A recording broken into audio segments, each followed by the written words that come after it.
स्वागत है आप सभी का एक और नए वीडियो में। और आज की इस वीडियो में अपन बात करने वाले विंडोज़ 10 के अपडेट के बारे में, जो कि अभी रिसेंटली एक और अनाउंसमेंट किया है माइक्रोसॉफ्ट ने। इससे पहले मैंने एक शॉर्ट वीडियो डाली थी और माइक्रोसॉफ्ट ने भी अपने ब्लॉग के ऊपर अनाउंसमेंट किया था कि वो विंडोज़ 10 का जो सपोर्ट है वो फाइनली उनकी तरफ से छोड़ रहे हैं और बंद कर रहे हैं।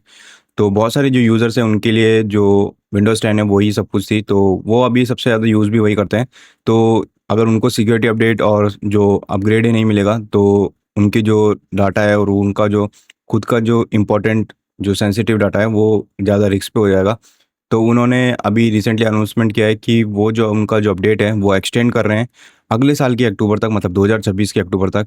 तो आपको ये ऑटोमेटिकली नहीं मिलेगा, आपको इसको एक्टिवेट करना पड़ेगा या आपको क्लेम करना पड़ेगा, तभी आपको जो है सपोर्ट एक्सटेंडेड वाला जो सपोर्ट है वो आपको माइक्रोसॉफ्ट की तरफ से देखने को मिलेगा। और साथ ही साथ इसके अंदर कुछ कुछ जो फीचर्स है वो विंडोज़ 11 के भी इम्प्लीमेंट किए हैं। जैसे कुछ कुछ जो को पायलट वाला एआई वाला है वो सब जो इसके अंदर इम्प्लीमेंट करेंगे वो, तो वो हर जो साल के जैसे हर एक क्वार्टर के अंदर जो अपडेट आता है उसके साथ साथ इम्प्लीमेंट करेंगे। तो एक साथ आपको नहीं मिलेगा, और टाइम टू टाइम आपको कुछ चेंजेस देखने को मिलेंगे।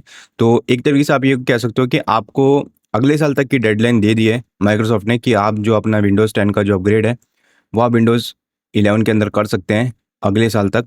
और साथ ही साथ अगर आपका पुराना पीसी है जो सपोर्ट नहीं करता है विंडोज़ 11 को या लैग करती है विंडोज़ 11 उसके ऊपर, तो आप अपने सॉफ्टवेयर के साथ साथ अपने जो सिस्टम है उसको भी अपग्रेड कर सकते हैं।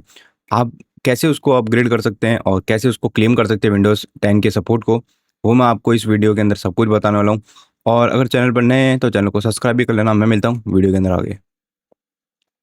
ये ऑफिशियल ब्लॉग है माइक्रोसॉफ्ट की तरफ से, और इसके ऊपर सब कुछ मेंशन है क्या क्या आपको इस प्रोग्राम के लिए इनरोल होने के लिए आपको रिक्वायरमेंट चाहिए, आप कैसे इसको एक्सटेंड कर सकते हैं अपने विंडोज सपोर्ट को, और क्या क्या आपको चीज़ें प्रिवेंट करनी है। तो वो मैं आपको एक वन बाय वन बताऊंगा, तो वीडियो ज़्यादा लंबी हो जाएगी, तो आप ये इजीली पढ़ सकते हैं। मैं सीधी सीधी जो सिंपल और शॉर्ट में आपको चीज़ बता देता हूँ कि आपको क्या क्या रिक्वायरमेंट होनी चाहिए। पहला तो विंडोज़ 10 जो है आपका वो लेटेस्ट अपडेट होना चाहिए। दूसरा, आपके पास जो आप जो भी विंडोज़ 10 आप यूज़ कर रहे हैं उसके ऊपर आपका जो अकाउंट है वो एडमिनिस्ट्रेटर अकाउंट होना चाहिए, ना गेस्ट अकाउंट होना चाहिए, ना चाइल्ड अकाउंट होना चाहिए। तभी आप ये जो प्रोग्राम है ईएसयू वाला उसके अंदर आप इनरोल हो सकते हैं।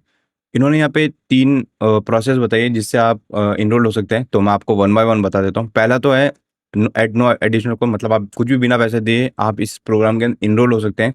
बट आपके पास ऐसा होना चाहिए कि विंडोज़ 10 है उसके अंदर लेटेस्ट अपडेट के अंदर आपको क्या करना है, स्टार्ट मेन्यू ओपन करना है और यहाँ पे विंडोज़ बैकअप का आपको ऑप्शन दिखेगा। ये मैं विंडोज़ 11 यूज़ कर रहा हूँ, तो आपको शायद से ये जो विंडो है इसके अंदर जो ऑप्शन है वो थोड़ा अलग मिले, बट बैकअप करने का सेम मिलेगा। तो जैसे अभी आप लोग देख सकते हैं मेरा 3 जुलाई को मैंने लास्ट बैकअप हो रखा मेरा, मतलब ऑलरेडी मैंने ऑन किया हुआ है मेरा बैकअप, तो ऑटोमेटिकली बैकग्राउंड में होता रहता है।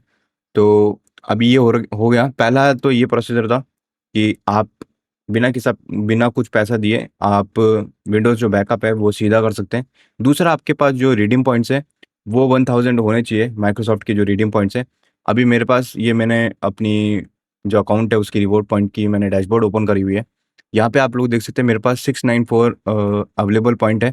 ये आपको कैसे मिलेंगे मैं आपको बता देता हूँ। अगर आप ब्राउज़र यूज़ करते हैं या ब्राउज़ सर्फिंग करते हैं या इंटरनेट सर्फ करते हैं, तो आप सिर्फ माइक्रोसॉफ्ट एज यूज़ करें, उसके अंदर आप कुछ भी यूज़ करते हैं और अगर लंबे समय तक सर्फिंग करते हैं तो ये जो पॉइंट्स है वो ऑटोमेटिकली यहाँ पे रिडीम होते रहते हैं। तो जैसे यहाँ पे आप लोग सर्च देख सकते हैं earn points with Bing search, यहाँ पे आप 30 पॉइंट डेली सर्च कर सकते हैं। अगर आप गूगल की जगह बिंग सर्च को यूज़ करते हैं, मतलब एक तरीके से सर्च इंजन ही है वो भी। तो आप धीरे धीरे, मैं पहले यूज़ करता था तो मेरे पास ये पता नहीं कैसे बैकअप में आ गए मेरे पीछे। और जो लास्ट जो प्रोसीजर है उसके अंदर आपको क्या करना है, वन टाइम परचेस है जिसके अंदर आपको 30 यूएसडी डॉलर, मतलब लोकल करेंसी में अपने हो गए 2600-2700 रुपये के समथिंग कुछ है, और टैक्स भी अप्लाई होगा, तो ऑलमोस्ट 3000 या 3000 से थोड़ा सा ऊपर मान लो अपन को वन टाइम परचेस देना पड़ेगा। बट कोई भी इंडियन इतना रुपये देगा नहीं फालतू। अगर यूज़ ही करना होता तो फिर ओरिजिनल पहले ही खरीद लेता ना, बात ये भी है। तो ये चीज़ तो अपने इंडियंस के ऊपर लागू नहीं होती है, बाकी ऊपर वाले 2 जो है फ्री वो आप मतलब इनरोल करने के लिए यूज़ कर सकते हैं प्रोसेस। और यहाँ पे सिंपल सी स्टेप लिखी हुई है, तो मैं जो बोल रहा था वो आपको कुछ ऐसा ऑप्शन देखने को मिलेगा। ये कुछ और चीज़ है, जैसे आप लोग विंडोज़ अपडेट और सिक्योरिटी अपडेट के अंदर जाएंगे और उसमें विंडोज़ अपडेट में जाएंगे तो आपको इनरोल का ऑप्शन आ रहा होगा। अगर आप विंडोज़ 10 यूज़र है, मेरे पास अभी कुछ भी ऐसा नहीं है, जैसे मैं आपको दिखा देता हूँ।